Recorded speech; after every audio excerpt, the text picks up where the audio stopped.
अज्ञानांधकाराचा पडणाऱ्या मानवाला ज्ञानाचा प्रकाश दाखवण्यासाठी पृथ्वीवर अवतरलेल्या भगवान श्री सत्य साई बाबांना नमस्कार, नमस्कार, नमस्कार.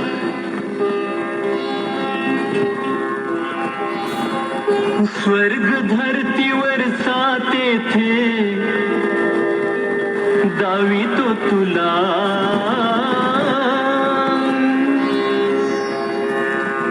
खरोखरच तुम्हाला या देही या डोळा जर स्वर्ग पाहायचा असेल तर माझ्या बरोबर चला. स्वर्ग धरतीवरचा तेथे दावी तो तुला, चल रे मना आता पुट्टपर्तीला, चल रे मना आता पुट्टपर्तीला, चल रे मना.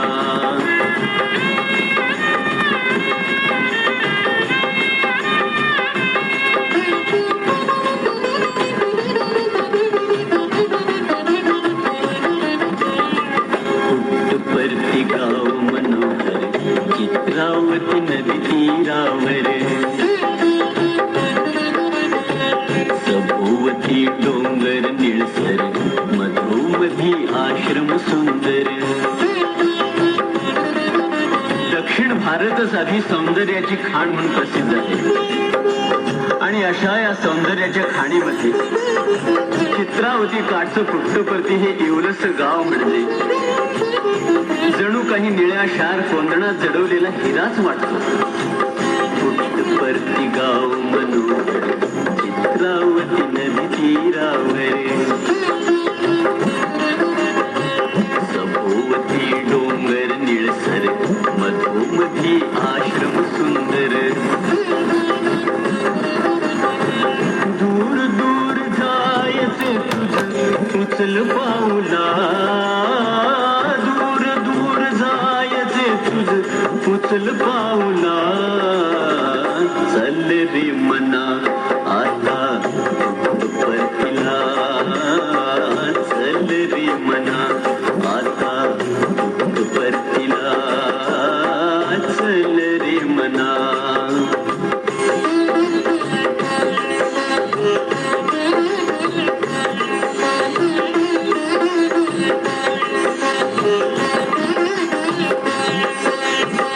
तिथे ते प्रशांती निलयम सत्य साईंचा प्रेमाश्रम.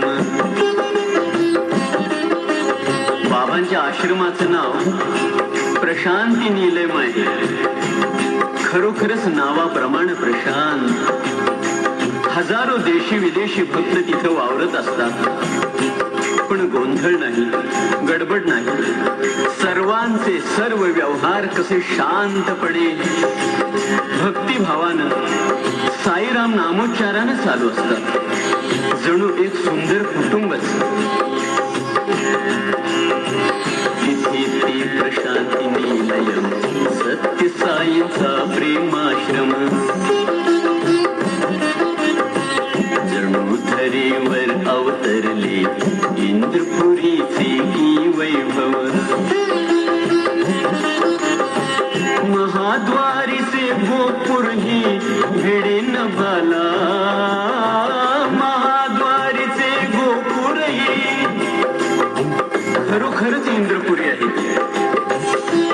तिथल्या एक एक वास्तू बघा, आश्रम बघा, कॉलेजच्या इमारती बघा, बाबांचं निवासस्थान बघा, सर्व केवळ नक्षीकामानं नटलेलं आहे. प्रत्येक कॉलेजच्या इमारतीवर मोठीच्या मोठी गणपतीची मूर्ती, शिवशंकरांची मूर्ती, सरस्वतीची मूर्ती, डोंगरावर भव्य अशी मारुतीची मूर्ती, येशू ख्रिस्ताची मूर्ती, श्रीकृष्णाची मूर्ती, गौतम बुद्धाची मूर्ती, असं नुसतं देवांच्या सुंदर सुंदर मूर्त्यांनी नटलेलं गाव आहे ते.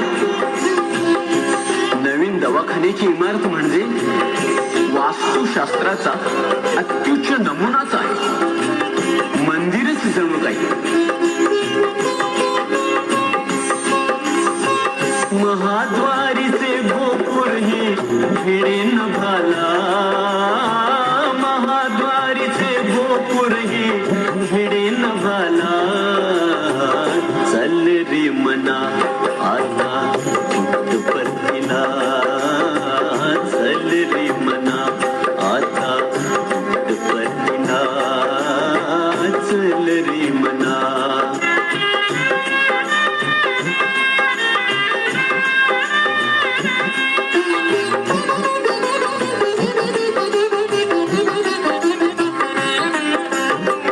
भव्य स्वच्छ प्रांगणामध्ये गळ्या फुलांच्या बागेमध्ये सदैव स्वच्छ असतो आश्रम. आणि ही सर्व स्वच्छतेची कामं भक्त करतात, नोकर चाकर नाहीत तिथे. पृथ्वीच्या पाठीवरचा असा हा एकमेव आश्रम आहे जिथं भक्त स्वतःच्या खर्चानं जातात, स्वखर्चानं राहतात आणि झाड लोटीपासून व्यवस्थापनापर्यंतची सर्व कामं स्वेच्छेनं करतात. भव्य स्वच्छ प्रांगणामध्ये गळ्या फुलांच्या बागेमध्ये भीती प्रशांती निलयम सदन साईंचे मधोमधी.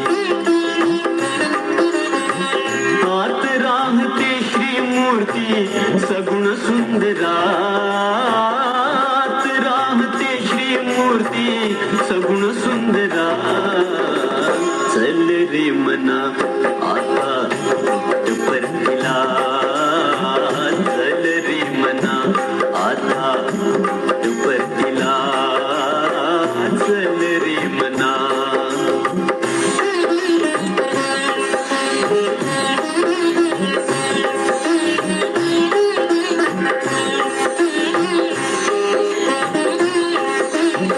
प्रभाती प्रशांत प्रहरी होतसे प्रभात फेरी. आश्रमातील भजन पूजनादी मंगलविधींची सुरुवात ब्राह्ममुहूर्तापासून सुरू होते. भल्या पहाटे नगर संकीर्तन असतं. हातात टाळ दिमडी घेऊन सुंदर साई भजन गात गात अवघे भक्तजन आश्रमातून प्रदक्षिणा करतात. प्रभाती प्रशांत प्रहरी होतसे प्रभात फेरी. दीप घेऊन हातामध्ये टाळ दिमडीच्या तालावरी. दंग अभंगांच्या नादी भक्त रंगला, दंग अभंगांच्या नादी भक्त रंगला. चल रे मना आता परतीला, चल रे मना आता परतीला, चल रे मना.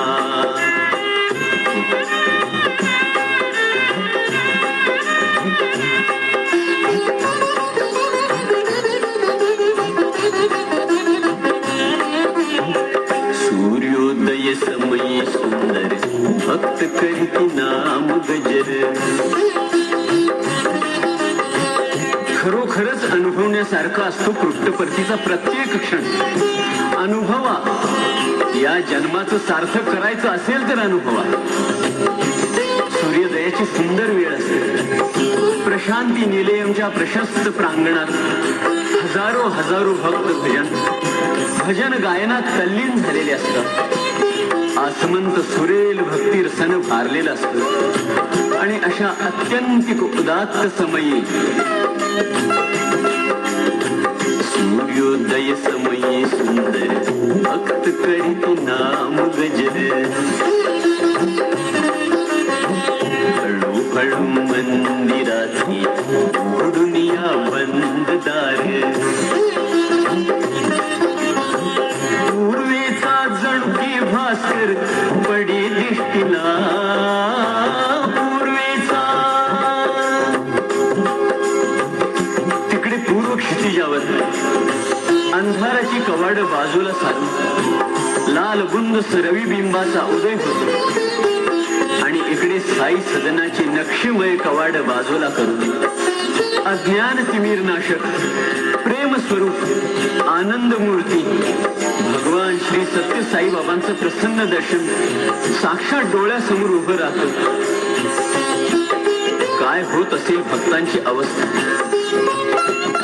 काही अवस्थाच होत नाही, कारण अवस्था होण्यासाठी तिथे कोणी शिल्लकच नसतं. अवघे अवघे बाबांच्या त्या प्रसन्न दर्शनामृतामध्ये पूर्णपणे बुडून गेलेले असतात. अस्तित्वच उरलेलं नसतं, मग अवस्था कुठली? पूर्वेचा जणके भास्कर पडी दृष्टीला, पूर्वेचा जणके भास्कर पडी दृष्टीला, चल रे मना आता परतीला, चल रे मना आता परतीला, चल रे मना.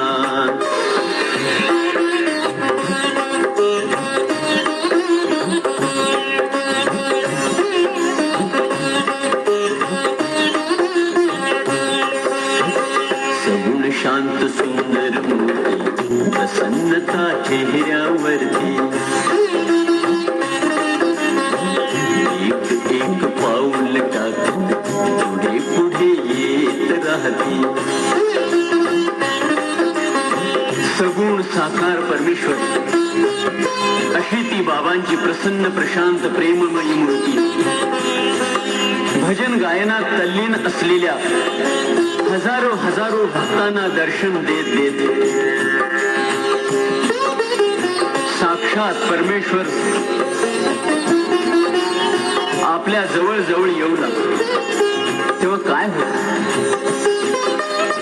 काय होऊ शकेल? माझी तर अवस्था अशी होते,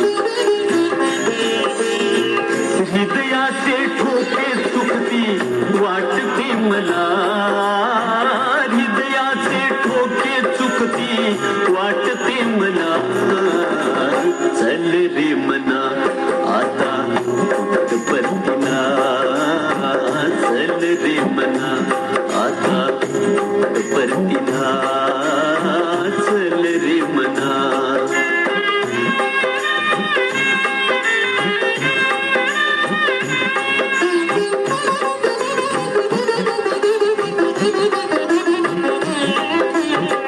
शांतीचा जणू सागर प्रेमाचे आभाळच की, देह रूप लिहून आले निराकार निर्गुणच की. बाबा साक्षात शांतीचा सागर आहे, प्रेमाचं आभाळ आहे. तुम्ही पुट्टपर्तीला गेला नसेल, नको जायला. तुम्हाला बाबांचं दर्शन झालं नसेल, नको व्हायला. तुम्ही बाबांना बघितलंही नसेल, नको बघायला. पृथ्वीच्या पाठीवर तुम्ही जिथं असाल तिथून फक्त एक वेळ हृदयातील खोल आर्ततेपासून बाबांना हाक मारा. बाबांचा आशीर्वाद तुमच्यावर बरसलेला असेल. शांतीचा सागर आणि प्रेमाचं आभाळ आहे. चराचरात कणाकणात सर्वत्र व्यापून राहिले. शांतीचा जणू सागर प्रेमाचे आभाळच की, देह रूप लिहून आले निराकार निर्गुणच की. त्या अमृत वर्षावामधी नित्य नायला, त्या अमृत वर्षावामधी नित्य नायला, चल रे मना आता पुट्टपर्तीला, चल रे मना आता पुट्टपर्तीला, चल रे मना.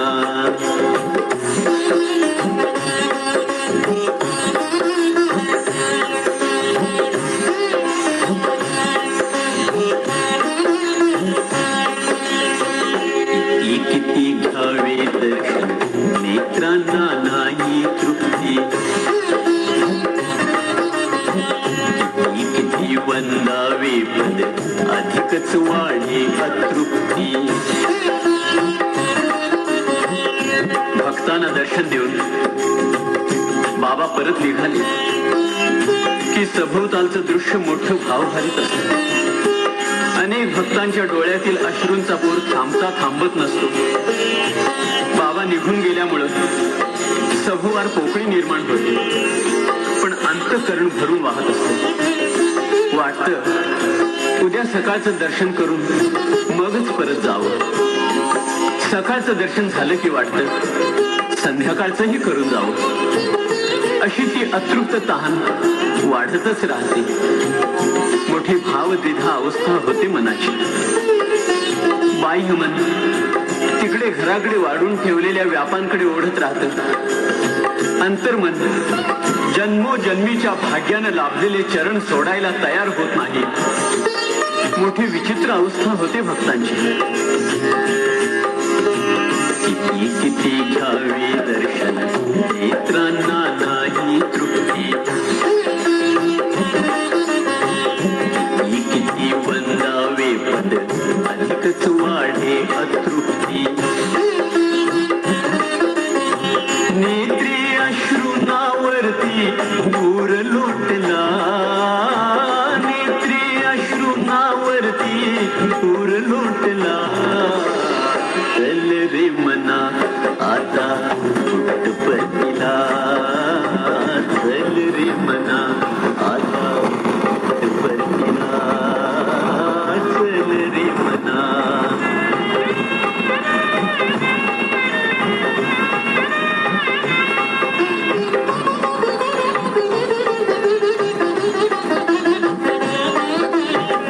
शांत होती जाणीवाया लागते समाधी सुंदर.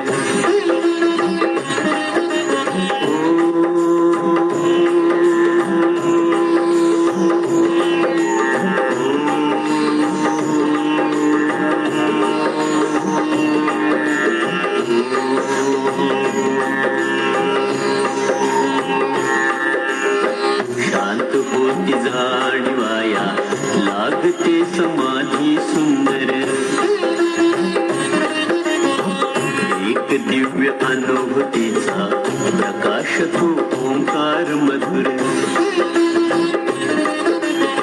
आपलं गाव, आपलं घर, आपली माणसं या सर्वात गुंतून पडलेल्या मनाला एक मुक्त शांतता लाभते. एका दिव्य भावावस्थेचा अनुभव येतो. वाटतं नको जायला परत, राहूया इथंच या प्रशांत प्रेममय बाबांच्या सावलीत. आणि अशा द्विधा अवस्थेत फसलेला भक्त देह घेऊन परत माघारी जातो, पण मन मात्र तिथंच ठेवून येतो. एक दिव्य अनुभूतीचा प्रकाश तो ओंकार मधुर. वाटे ना परतून यावे देह स्थितीला, वाटे ना पिंजऱ्यातून मुक्त होऊन मन एका अनंतत्वाचा अनुभव घेत असते. त्या अवस्थेतून परत या नश्वर देहाच्या पिंजऱ्यातच परत यायला नको वाटतं. वाटे ना परतून यावे देह स्थितीला, वाटे ना परतून यावे देह स्थितीला.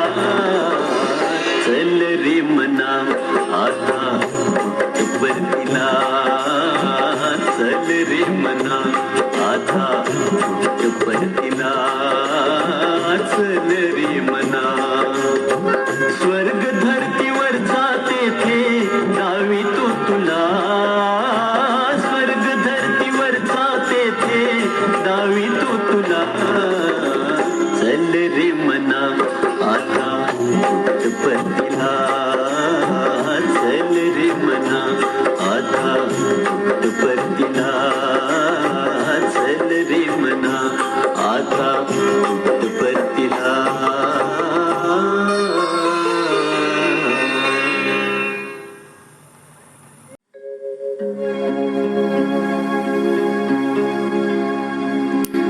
साईराम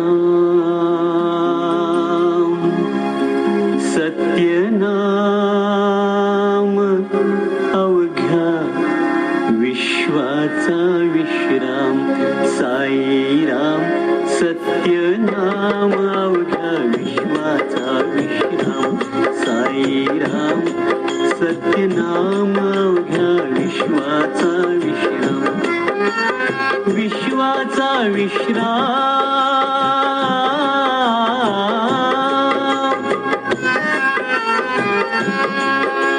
विश्वाचा विश्राम माझे जीवन पंचप्राण. विश्वाचा विश्राम माझे जीवन पंचप्राण. साईराम सत्यनाम अवघ्या विश्वाचा विश्राम. साईराम सत्यनाम अवघ्या विश्वाचा विश्राम.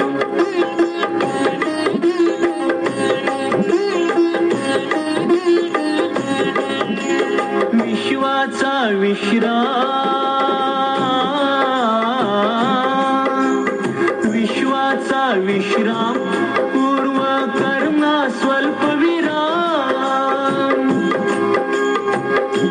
यातली बरीचशी गीत बाबांनी माझ्या हातून रात्रीच्या वेळी लिहून घेतलेले आहेत. मध्यरात्री गाढ झोपेत असताना अचानक एखादी ओळ सुचून जाग यायची आणि उशाला ठेवलेल्या वहीत मी अंधारातच डोळे झाकून लिहायचे आणि सकाळी उठल्यानंतर त्या ओळींचा अर्थ लावायचा प्रयत्न करायचा. विश्वाचा विश्राम पूर्व कर्मा स्वल्प विराम. इथं पूर्व कर्माला स्वल्प विराम का दिलाय? अर्धविराम किंवा पूर्ण विराम का नाही? आणि मग हळूहळू मला त्याचा सुंदर उलगडा व्हायचा. बाबा कुणाचंही पूर्वकर्म नाहीच करत नाही. बाबा म्हणतात प्रत्येकाला आपलं पूर्वकर्म भोगावंच लागतं. देवादिकांनीही पूर्वकर्म भोगलं. रामाला नाही वनवास भोगावा लागला. श्रीकृष्णाला नाही स्यमंतक मणी चोरल्याचा आरोप सोसावा लागला. प्रत्येकाला त्याचं पूर्वकर्म भोगावंच लागतं. मात्र बाबा आपल्या भक्तांसाठी एक गोष्ट करतात. भक्त आपलं पूर्वकर्म भोगत असताना त्याच्या वेदना त्याला होणार नाहीत याची काळजी बाबा घेतात. ज्याप्रमाणे एखाद्या पेशंटला होणाऱ्या वेदना थांबवण्यासाठी डॉक्टर त्याला अॅनेस्थेशियाचं इंजेक्शन देतात, त्याप्रमाणे म्हणजे त्या पेशंटच्या वेदना नाहीशा झालेल्या नसतात, त्या आज चालूच असतात. फक्त त्यांची जाणीव पेशंटला होत नसते. तद्वत भक्त त्याचं पूर्वकर्म भोगत असताना बाबा त्याला आपल्या आशीर्वादाचा अॅनेस्थेशिया देतात. त्यामुळं भक्ताला त्याचं पूर्वकर्म भोगत असताना वेदना होत नाही. आणि म्हणून इथं म्हटलंय विश्वाचा विश्राम पूर्व कर्मा स्वल्प विराम. विश्वाचा विश्राम पूर्व कर्मा स्वल्प विराम. साईराम सत्यनाम अवघ्या विश्वाचा विश्राम. साईराम सत्यनाम अवघ्या विश्वाचा विश्राम.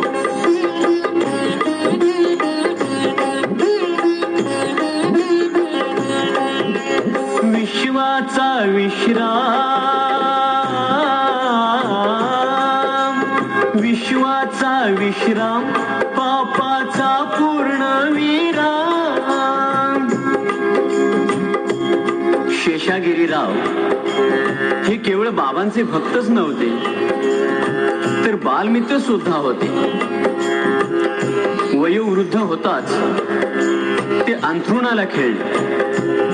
सर्वांच्या लक्षात आलं की शेषागिरी आता काही क्षणाचीच सोबती आहे. एवढ्यात हसत विनोद करत बाबा तिथं आले आणि शेषागिरीनं म्हणाले, चल उठ पूजेला लाग. झोपलायस काय आळशासारखा? आणि मृत्यूशय्येवर घटका मोजत पडलेले शेषागिरी उठून कामाला लागले. त्यानंतर 6 महिन्यांनी पुन्हा शेषागिरी आजारी पडले. यावेळी मात्र आजारावस्थेत त्यांचे खूप हाल झाले. सर्व भक्तांना वाटलं, बाबा शेषागिरींचे हाल कमी का करीत नाहीत, आणि यासाठी का बाबांनी 6 महिन्यापूर्वी त्यांना मृत्यूशय्येवरून उठवलं. आणि तिथं आलेल्या बाबांनी तत्काळ भक्तांच्या मनातील या शंकेचं निरसन केलं. बाबा म्हणाले, मीच शेषागिरीला या यातना भोगायला लावित आहे. त्याचा राहिलेला कर्मभोग या जन्मातच संपला पाहिजे. त्याला पूर्वजन्मापासून मुक्त करणार आहे मी. अन्यथा 6 महिन्यापूर्वीच मी त्याला मरू दिला नसता का. आणि म्हणूनच यावळीत म्हटले, विश्वाचा विश्राम पापाचा पूर्ण विराम. भक्ताचं पाप पूर्ण धुवून टाकतात बाबा आणि त्याला मुक्त करून पुनर्जन्मापासून मुक्ती देतात. विश्वाचा विश्राम पापाचा पूर्ण विराम. साईराम सत्य नाम अवघ्या विश्वाचा विश्राम. साईराम सत्य नाम अवघ्या विश्वाचा विश्राम.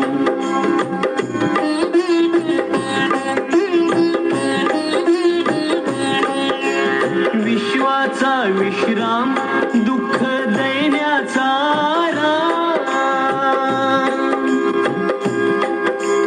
मद्रास शहरामध्ये एक विधवा माऊली आपल्या 2 मुली व छोटा मुलगा व्यंकटरमण याला घेऊन कसे बसे दिवस कंटित होती. तिचा पती दुसऱ्या महायुद्धात कॅप्टन होता. 1945 मध्ये तो निवर्तला. पती विना ती माऊली छोटा व्यंकटरमण मोठा होईल आणि आपलं दुःख संपेल या एकाच आशेवर येणाऱ्या प्रत्येक दिवसाला धीरानं तोंड देत होती. व्यंकटरमण मोठा झाला आणि पाची अप्पा कॉलेज मधून BSc ची परीक्षा प्रथम श्रेणीत उत्तीर्ण झाला. मे 1955 मध्ये त्याला Bangalore cantonment military recruitment office मधून नोकरीची ऑर्डर आली. आईचा आनंद गगनाला भिडला. तिच्या कष्टांचा अंत झाला. दुःखांचा डोंगर सरला. नोकरीवर हजर होण्यापूर्वी आईनं मुलाला तिरुपतीला त्यांच्या कुलस्वामीकडे तुपाची पूजा करण्यासाठी पाठवलं. सप्तगिरीश्वर व्यंकटेश्वराला भेटायला आईचा लाडका व्यंकटरमण गेला. दुसऱ्या दिवशी परत यायची अपेक्षा असलेला व्यंकटरमण 3रा दिवस सरला, 4था संपला तरी परतला नाही. आईचा धीर सुटला. दोन्ही मुलींना घेऊन ती तिरुपतीला गेली. शोधता शोधता पोलीस ठाण्यात पोहोचली. पोलिसांनी आईला व्यंकटरमणचा फोटो दाखवला. तिच्या लाडक्या बाळाच्या प्रेताचा फोटो होता तो.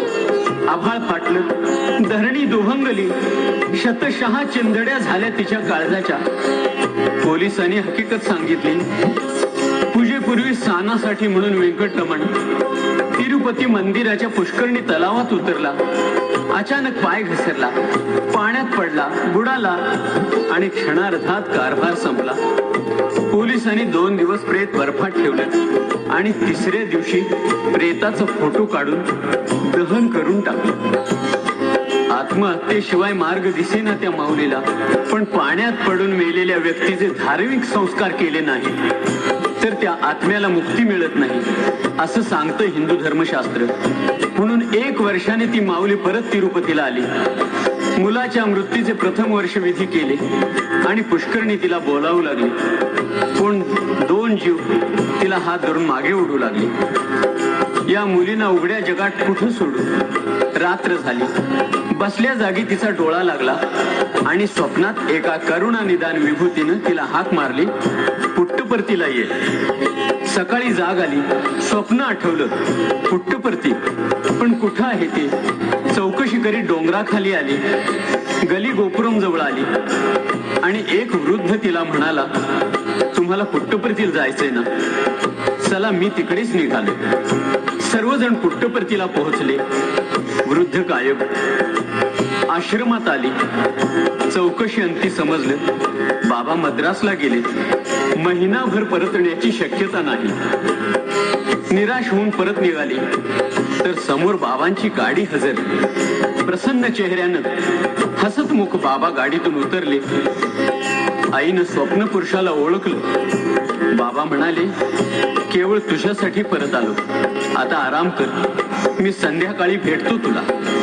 आईनं सामान परत खाली ठेवलं. संध्याकाळी बाबाने तिला बोलावून घेतलं. बाबा म्हणाले, रडू नको. माणसाच्या जन्माला आलेल्या प्रत्येकाला त्याच्या आप्त मित्रांच्या संयोग वियोगाचा अनुभव घ्यावाच लागतो. तुझा मुलगा पुण्यात्मा होता. आई अश्रू ढाळू लागली. बाबा म्हणाले, मला कळतं तुझं दुःख. बाळाचं अंत्यदर्शनही झालं नाही तुला. माझ्या हातात बघ. आणि बाबांच्या तळहाताच्या टीव्हीवर आईला तिरुपतीवरील पुष्करणी दिसू लागली. तिचा व्यंकटरमण स्नानासाठी उतरला. शेवाळावरून पाय घसरला. पाण्यात पडला, बुडला, संपला. अनेकांनी पाण्यात उड्या टाकून त्याला बाहेर काढला, पण कारभार आटोपला होता. त्याच बाबांच्या हातावर आईला बालाजीची मूर्ती दिसू लागली. आईनं पाहिलं, व्यंकटेश्वराच्या पायाशी तिचा व्यंकटरमण होता. ते पाहून पुन्हा आईच्या मनाचा बांध फुटला, पण नंतर तो एकदम शांत झाला. बाबा म्हणाले, माते, आता मीच तुझा मुलगा. माझ्या समवेत राहा. आणि बाबांच्या चरणाशी शांत झालेली ती माऊली आजही ही कथा साश्रू नयनानी पण अत्यंत धीरानं सांगते. असे लाखो लाखोंचे दुःखाश्रू बाबा पुसतात. आणि म्हणून इथं म्हटलंय,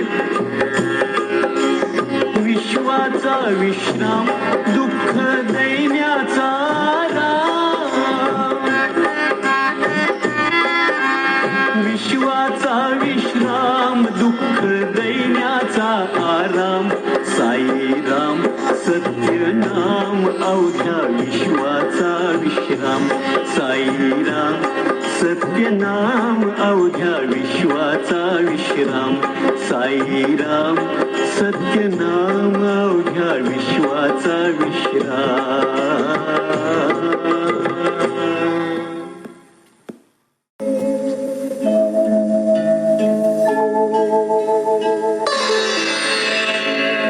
धाव धाव सत्य साई.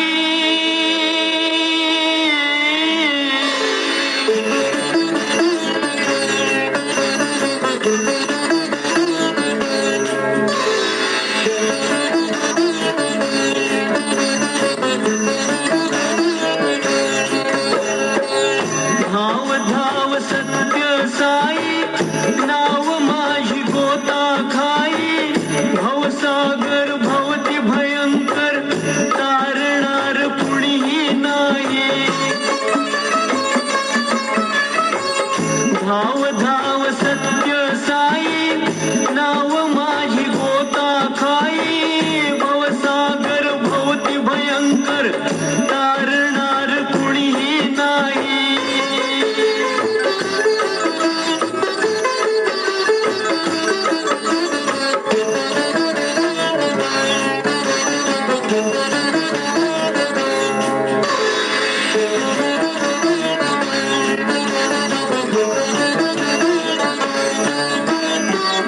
दंभरूप सुटले वादळ. क्रोध रूप उठती लाटा. दंभरूप सुटले वादळ. क्रोध रूप उठती लाटा. मोहरूप भवरे गरगर. बुडवू बघती या नौकेला. तिमिर अविद्येचा दाटे.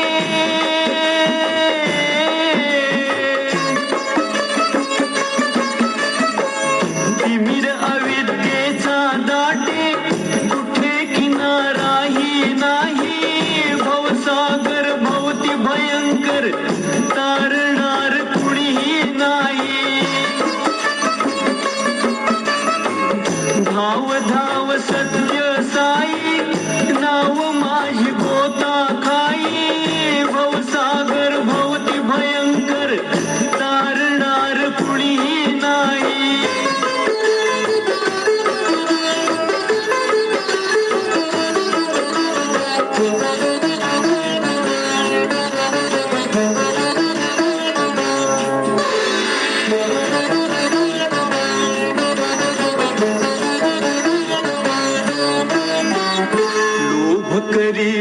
सुर तांडव काम मेघ दाटून येती लोभ करी हे सुर तांडव काम मेघ दाटून येती द्वेष रूप होई वर्षा मत्सर जलचर भोवताली प्रलय अहमतेचा अवघा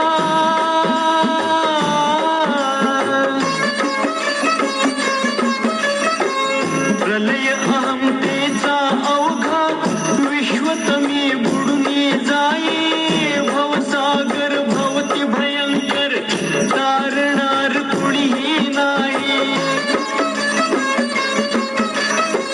धाव धाव सत्य साई नाव माझी गोता खाई भवसागर भवती भयंकर तारणार कुणीही नाही धाव धाव सत्य साई नाव माझी गोता खाई भवसागर भवती भयंकर तारणार कुणीही नाही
बघसी माझ्याकडे मी बघता तुझ्याकडे साई तू बघसी माझ्याकडे बाबा म्हणतात तुम्ही माझ्याकडे बघा मी तुमच्याकडेच बघतो आहे मी बघता तुझ्याकडे साई तू बघसी माझ्याकडे मी बघता तुझ्याकडे साई तू बघसी माझ्याकडे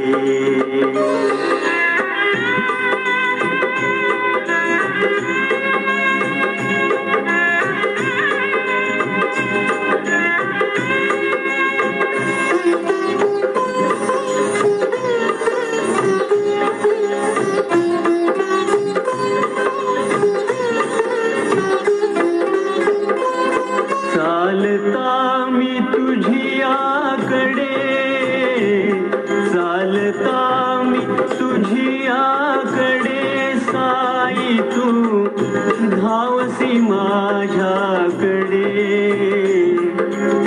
बाबा म्हणतात तुम्ही माझ्या दिशेने एक पाऊल टाका मी तुमच्या दिशेने 10 पावलं टाकतोय चालता मी तुझ्याकडे साई तू धावसी माझ्याकडे मी बघता तुझ्याकडे साई तू बघसी माझ्याकडे मी बघता तुझ्याकडे साई तू बघसी माझ्याकडे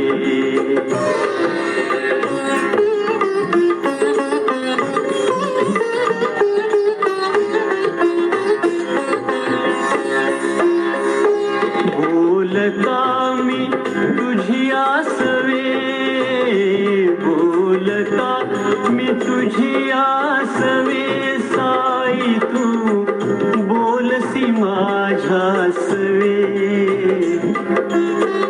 बाबांशी बोलण्यासाठी पुट्टपर्तीला जायची गरज नाही. एक वेळ, फक्त एक वेळ बाबांच्या फोटो समोर उभे राहा आणि अंतःकरणपूर्व कळकळीने बाबांशी बोला. क्षणार्धात तुमच्या आतूनच तुम्हाला बाबांचा आवाज ऐकू येईल. बोलता मी तुझी आसवे साई, तू बोलसी माझ्यासवे. मी बघता तुझ्याकडे साई, तू बघसी माझ्याकडे. मी बघता तुझ्याकडे साई, तू बघसी माझ्याकडे.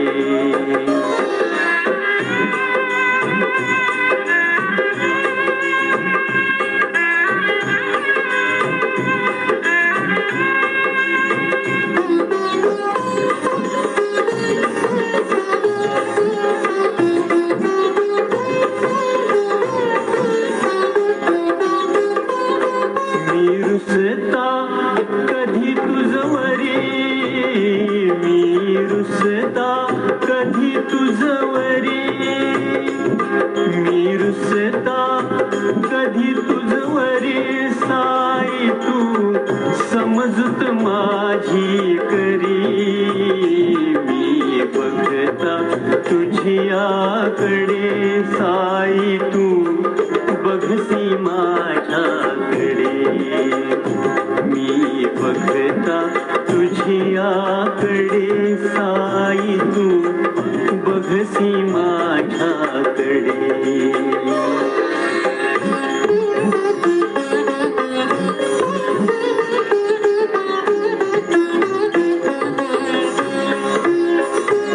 मी करिता तव चिंतन, मी करिता तव चिंतन. मी करिता तव चिंतन साई, तू जाणसी माझे मन. मी करिता तव चिंतन साई, तू जाणसी माझे मन. मी बघता तुझ्याकडे साई, तू बघसी माझ्याकडे. मी बघता तुझ्याकडे साई, तू बघसी माझ्याकडे.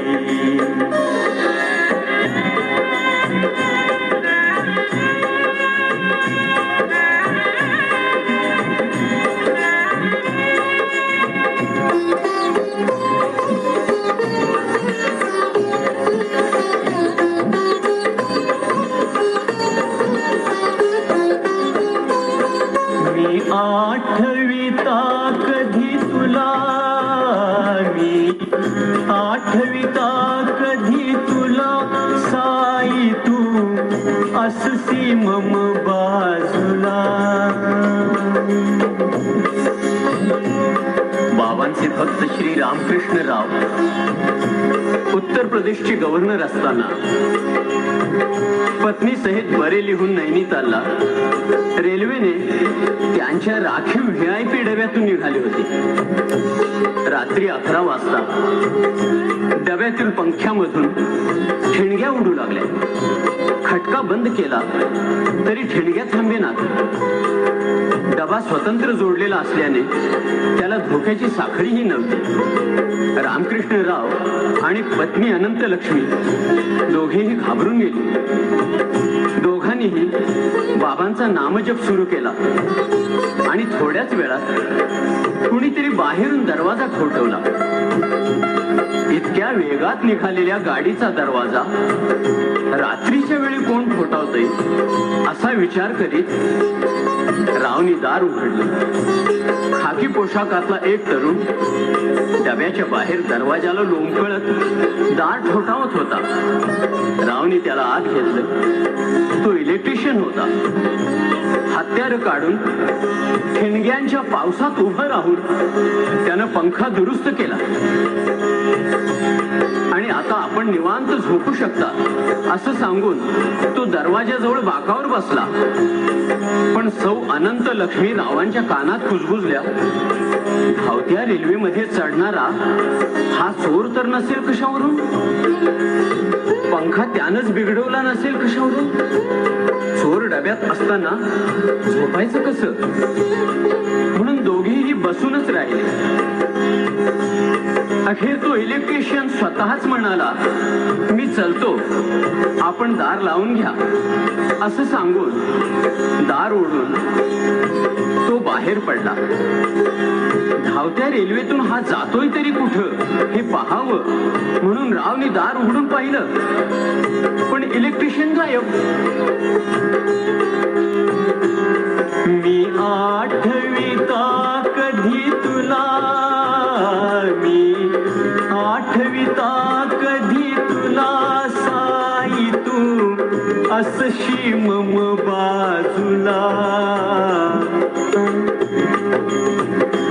या घटनेनंतर 1 महिन्यानं श्रीराव कानपूरहून वाराणसीला विमानाने निघाले होते. वाराणसीच्या विमानतळावर विमान लँड करण्यासाठी वैमानिकानं अंडर कॅरेज खुलं केलं. पण काहीतरी बिघाड झाल्यामुळं विमानाची चाकं खुली होईनात. लँडिंग मुश्किल झालं. विमान आकाशातच घिरट्या घालू लागलं. पेट्रोलही मर्यादित होतं. इतर कुठलाही पर्याय न उरल्यामुळे शेवटी रावने वैमानिकाला क्रॅश लँड करायला सांगितलं. जीवावरची जोखीम होती ती. खाली एअरफील्डवर फायर इंजिन्स, ॲम्ब्युलन्स इत्यादी संकटकाळीच्या व्यवस्था तयार ठेवल्या गेल्या. इतक्यात वैमानिकाची नजर रावांच्या एडीसीच्या बोटातील अंगठीवर पडली. अंगठीत बाबांची प्रतिमा होती. वैमानिकाने एडीसीला त्या अंगठीच्या बोटानं लिव्हर ट्राय करायला सांगितले आणि एडीसीचा तो हात लागताच अंडर कॅरेजची लिव्हर खुली झाली आणि विमानाची चाकं खाली सुटली. विमान सुखरूप लँड झाले. लगेच सौ अनंत लक्ष्मीनी बेंगलोरला बाबांना फोन जोडून धन्यवाद व्यक्त केले. फोनवर बाबा म्हणाले, विमान सुखरूप उतरवल्याबद्दल आभार मानले. पण महिन्यापूर्वी धावत्या ट्रेनमध्ये मेकॅनिकचं काम करून धोका टाळला. त्यावेळी मात्र तुम्ही लोकांनी मला चोर ठरवलं. आणि सौ अनंत लक्ष्मींना फोनवर ही लाजताभुई थोडी झाली. मी आठविता कधी तुला, मी आठविता कधी तुला, साई तू अससी मम बाजूला. मी बघता तुझ्याकडे, साई तू बघसी माझ्याकडे. मी बघता तुझ्याकडे, साई तू बघसी माझ्याकडे.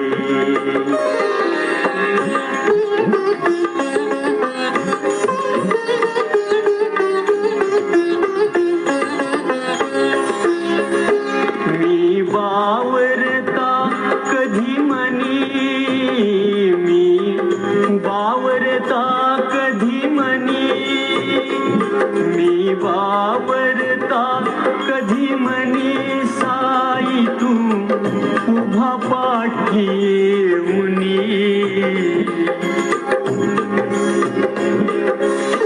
लॉस एंजिल्स इथले बाबा भक्त चार्ल्स सीएन अमेरिकन एअरफोर्सच्या सिव्हिल पेट्रोल विभागात वैमानिक होते. एकदा काही चुकलेल्या विमानांच्या शोधात पेन साहेब आपले विमान घेऊन गेले असताना अचानक पेट्रोलची टाकी फुटली आणि विंडस्क्रीन पेट्रोलनं भरलं. तशात वादळी हवेमुळे विमान हेलकावू लागलं. पेन साहेबांना कळून चुकलं की आता कुठल्याही क्षणी विमानाचा स्फोट होणार आणि कारभार आटोपणार. पेनचे हातपाय लटपटू लागले. त्यांनी बाबांची प्रार्थना सुरू केली आणि कॉकपिट मध्ये पेनच्या मागून आवाज ऐकू येऊ लागला. बाबांचा आवाज, हा नॉब ट्विस्ट कर, तो स्विच ऑन कर, अशा भराभर सूचना येऊ लागल्या. आणि पुनर्जन्म लाभलेले पेन साहेब प्रशांती निलयमच्या ख्रिसमस समारंभात रडत रडत आपला अनुभव सांगता सांगता कंठ दाटून आल्यामुळे पुढे न बोलताच जागेवर जाऊन बसले.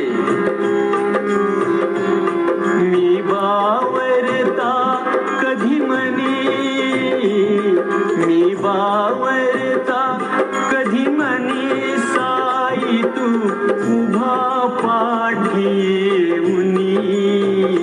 मी बघता तुझ्याकडे साई तू बघसी माझ्याकडे. मी बघता तुझ्याकडे साई तू बघसी माझ्याकडे.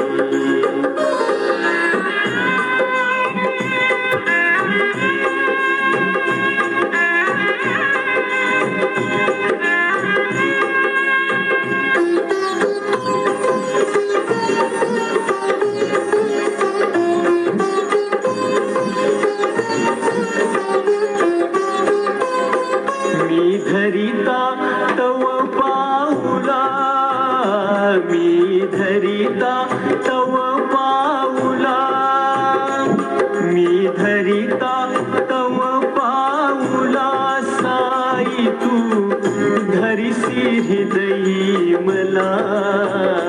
मी बघता तुझ्याकडे साई तू बघसी माझ्याकडे. मी बघता तुझ्याकडे साई तू बघसी माझ्याकडे.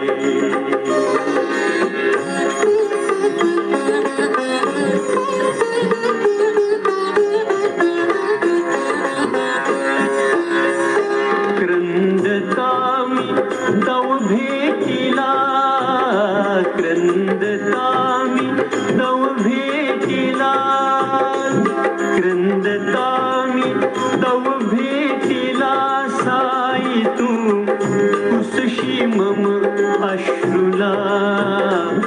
क्रंदता मी तव भेटीला, साई तू पुसशी मम अश्रुला. मी बघता तुझ्याकडे साई तू बघसी माझ्याकडे. मी बघता तुझ्याकडे साई तू बघसी माझ्याकडे. मी बघता, मी बघता, मी बघता तुझ्याकडे साई तू बघसी माझ्याकडे.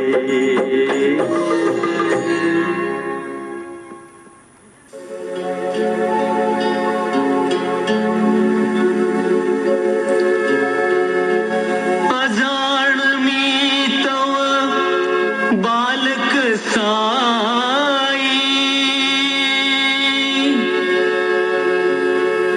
कळेन मज काही.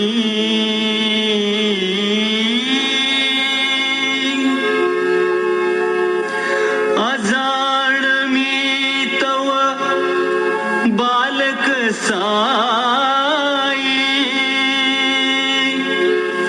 कळेन मज काही.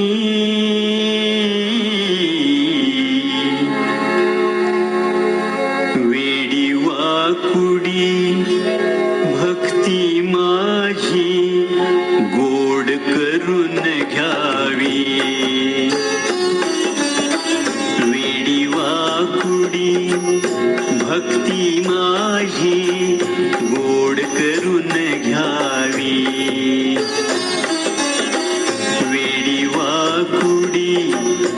भक्ती माझी गोड करून घ्यावी.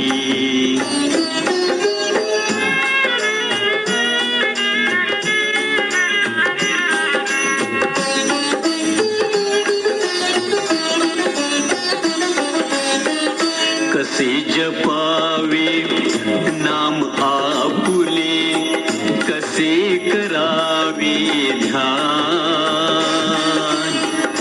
कसे जपावे नाम आपुले, कसे करावे ध्यान. मला न माहित मुळीच बाबा, मी पुरता अज्ञान. पूजारच्या विधीन माहित, मंत्र तंत्र नाही. वेडी वाकुडी भक्ती माझी गोड करून घ्यावी.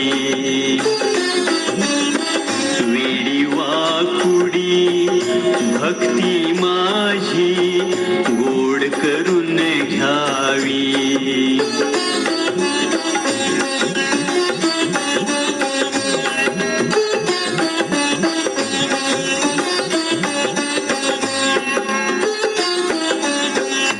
या देहाचे चंदन उघळून गंध तुम्हाला वितो.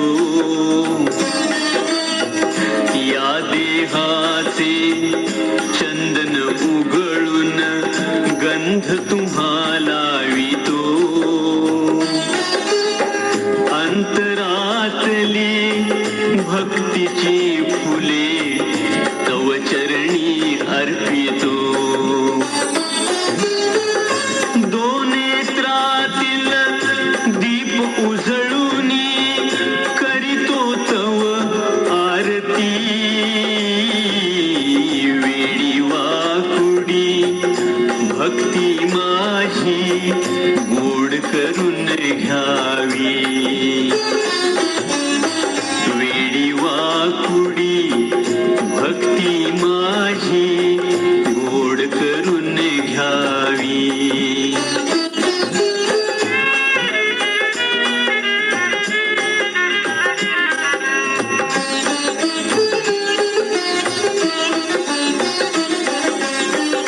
नाही मागणी मोठी फारशी, संग तव घडावा. नाही मागणी मोठी फारशी, संग तव घडावा. छोटीशीच प्रार्थना कधीतरी चरण स्पर्श व्हावा. भक्त आपुला सान म्हणावा.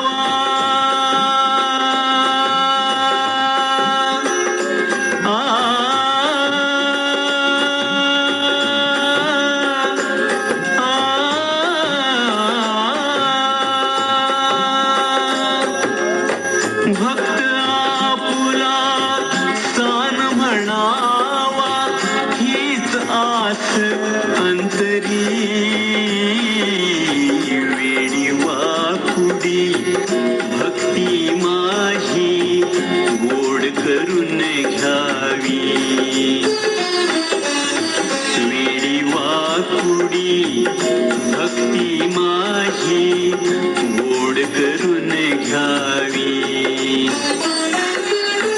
अजाण मी तव बालक साई, कळेन मज काही. वेडी वाकुडी भक्ती माझी गोड करून घ्यावी. वेडी वाकुडी भक्ती माझी गोड करून घ्यावी. गोड करून घ्यावी. गोड करून घ्यावी.